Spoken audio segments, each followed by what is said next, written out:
walk-around video of my M5 today. It's Secure Orange, it's 2013, it's an LCI model and it's had a few bits and pieces done to it. So starting with the exterior, it's got black grille in front, so on H&R springs, allowing it 25mm on the front and 15mm on the back. It's got carbon wing mirrors, got a carbon cover on the little GPS area at the top. It's got a carbon boot lip. It has got a black diffuser, and if you look there, I've got super sprint back boxes as well, which were bought from Evolve. The car's also been tuned by Evolve, and a few of the other parts on it are from them as well. So pop open the bonnet, you'll see I've got the M Venturi intakes, which was bought from them, and I have got their catless downpipes as well. They put a stage 2 map on this for me, and I think I made about 720 brake, and then had a stage 2 plus map put on it and I made 750 brake, and I've just got to the point now where my clutch is starting to slip, so I've got an SSP performance clutch waiting to go in to allow me to run more power.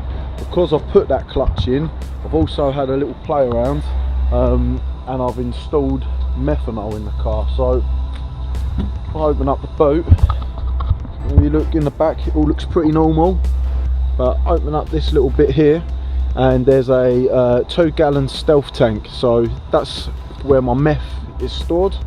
I've then ran through the sides of the car, so through the bottom of the doors here, through this bit here, and down into the engine bay.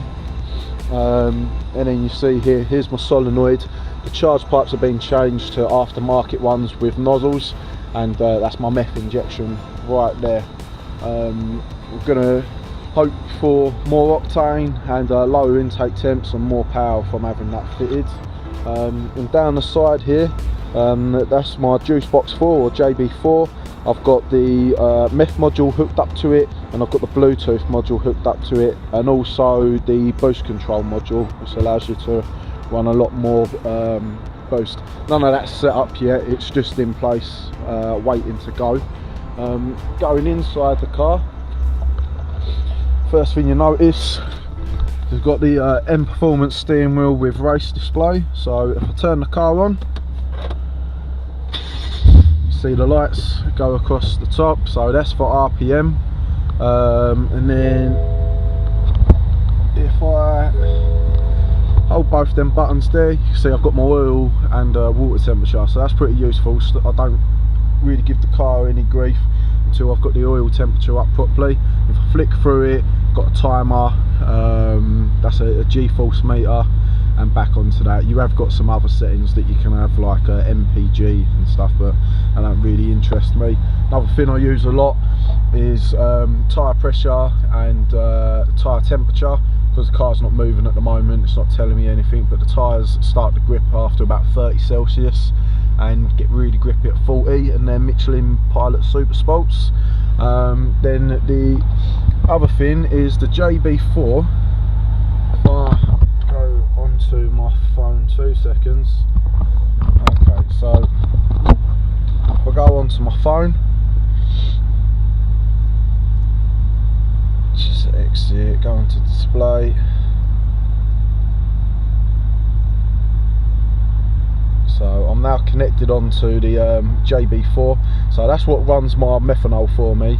They have got a few maps built in that run more boost and do this and that, but I'm not using none of that yet.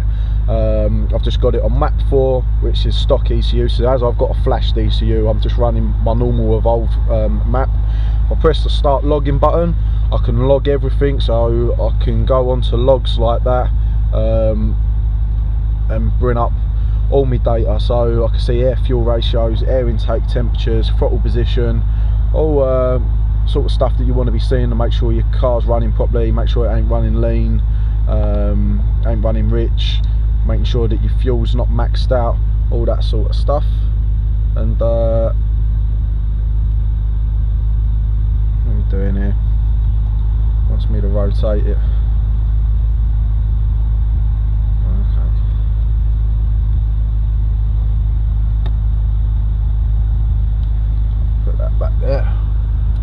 yeah, the JB4 is going to run my methanol for me. So I was using a P3 gauge before, which you can see here. I've still got to remove it. They both plug in for the OBD and they can interfere with each other, so got to remove that one, probably sell it.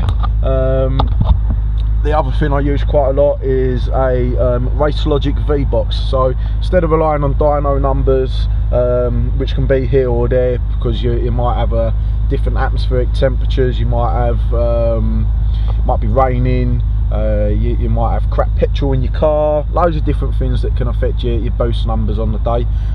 With a Race Logic box, you're seeing what your 100 to 200s are kilometres, your 0 to 60s, you've got everything there. So when you make a change to the car, you can see if you're shaving off time, or you can see if you're adding time, and you can test it as many times as you want, and you actually know what your car's doing. So I haven't got none of this Meth set up. I'm just working on decats and a flash DCU, and I went to do Santa Pod quarter mile, and I got a 11.6 on my V box with a terminal of 131. My best 100 to 200 verified is a 5.8, and my best 60 to 130 mile per hour is a 6.9. So when I put the Meth on, I'll be having a look at them numbers and seeing if I've got them any better.